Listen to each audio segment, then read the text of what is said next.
When the bombs and shells rain down on Syrian cities like Aleppo and Idlib, the Syrian civil defence rushes in. Wearing distinctive white helmets, this team of 750 unarmed volunteers risk their lives to help ordinary people trapped or wounded in the rubble. They say that they've saved thousands of lives. 26 of them have died doing it. We wanted to find out more about the work of the White Helmets and the involvement of a former British soldier called James Mesurier, founder of not-for-profit organisation the Mayday Rescue. He was so moved by tales of Syrian civilians caught up in the conflict that he relocated to Turkey to train and equip the volunteers. The White Helmets are, he told us, ordinary civilians. They were once tailors, teachers, bankers, bakers, who now play a crucial role offering hope in the chaos that is Syria. Nobody was prepared or trained to do the sort of work that they have to do. These are ordinary individuals, ordinary walk of life professions, former bakers, former builders, former students, who had choices as to what they were going to do with their lives within the revolution. Some chose to leave the country and become refugees. Individuals in the same conditions chose to fight. And these individuals chose to stay with very little equipment and at the beginning with no training whatsoever to respond to bomb attacks, respond to shellings, and to try to save their fellow Syrian civilians. One in particular is a former painter and decorator who about 9 months ago joined civil defence in Aleppo city, and he joined because his street was very heavily bombed and started sort of turning up and helping out, and then eventually the team brought him in and gave him some basic training, and he quite remarkably in July conducted a 19-hour rescue that saved a 10-day-old baby under 7 feet of concrete. The work that they do is absolutely humbling. But of course, at the start, these were individual acts of heroism, people just getting involved to save their families, their local communities. How did it evolve into an organisation, the Syrian Civil Defence? It started in the late part of 2012, when the tactics changed in Syria. So previously, it had been a guerrilla-based attack with sort of hit-and-run attacks going on between the two sides. And at the end of 2012, the tactics changed to the civilians being put on the front line with indiscriminate bombardment and shelling of the civilian populations. And that put ordinary civilians very suddenly on the receiving end. It put them absolutely on the front line. It's the sort of effect that the population of London felt during the Blitz.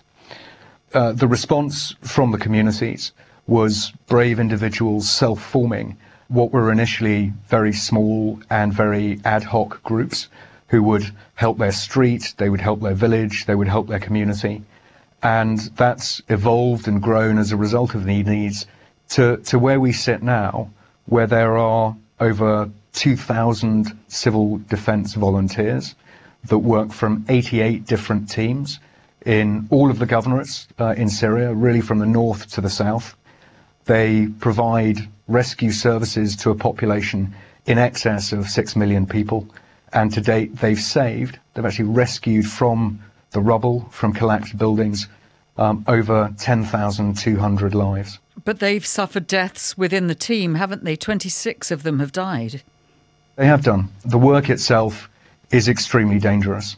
They choose as volunteers really to run towards the danger when the rest of the civilian population is trying their very hardest to get away. The indiscriminate nature of the shelling means that the teams never really know where the next bombing is going to come from. And a deeply regrettable tactic that the sides use is to bomb a building and then wait for a sort of soak time of about 30 minutes and then try to bomb it again. And that second bombing's objective is to try to kill those people that are trying to save the lives of those trapped in the first bombing. And of course, the people who run in to rescue, the teams from Syrian Civil Defence, know that, and yet they still go in. They do. They are inspiring. They are humanitarians. They are protectors. They're volunteers, and they are ordinary civilians. In the early stages, though, some medical professionals criticised them, didn't they? Because they said without medical expertise, many of their well-intentioned acts could be causing more harm than good with bombing survivors in critical condition, which is where presumably the training comes into it and your involvement. And the teams recognised this at the very beginning. They had no equipment, they had no training, and after a bombing they would sort of swarm over a pile of rubble. If they found somebody, they would be digging with their hands, whatever tools they could find, and trying to pull people out.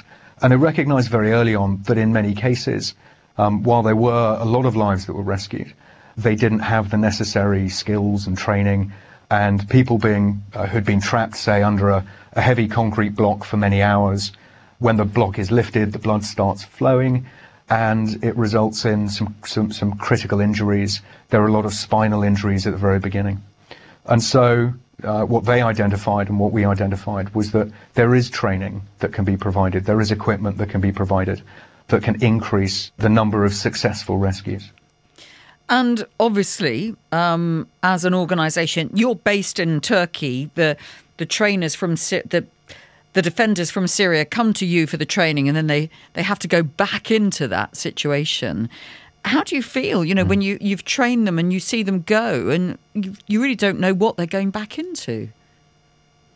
We start every course by firstly thanking them for the incredible risks that they have to take to simply leave their countries, to cross a border and to receive the training. And literally every course starts off with our commitment to them that we will make the 10 days or so that they spend with us worth their while.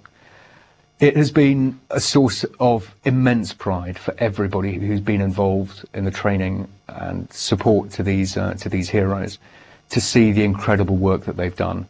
They provide so much hope to communities in Syria. They provide an incredible amount of inspiration in an environment that is otherwise so devoid of positives.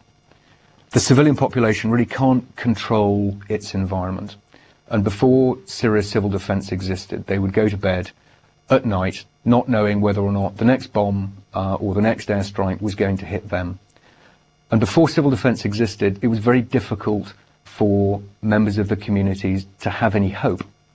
What we've seen in the communities is the existence of a civil defence team provides that hope. It provides something that they can cling on to.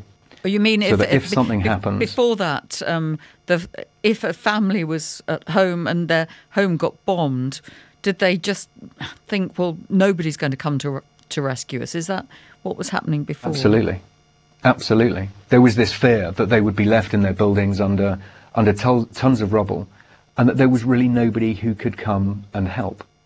And so while the teams themselves have directly saved over 10,000, they provided hope and inspiration to many thousands more who can cling to that hope that if it happens to them, that there are people that are going to come and get them, regardless of where they may sit on the spectrum of the conflict. And the teams are neutral, they are impartial, they will rescue anybody who is in need, and there have been many examples of them doing so. And that must be difficult. That must be difficult for them to remain impartial, surely. We've discussed this many, many times with the teams, and the question is there anybody that they wouldn't rescue? And on every occasion, they sort of looked at us and said, well, of course, why not? There are many examples of them having rescued regime soldiers who have been collapsed in buildings and risking their lives to do so. Of the team in Aleppo city that crawled under sniper fire to recover the corpse of a regime soldier that was left in no man's land and risking their lives to do so. And when they recovered the body, they found a telephone number on him that they thought was his mother, and they rang her and said, we found your son and he will be given a proper burial.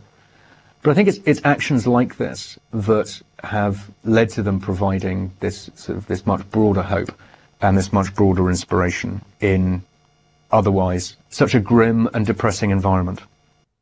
James Mesurier talking about the white helmets in Syria.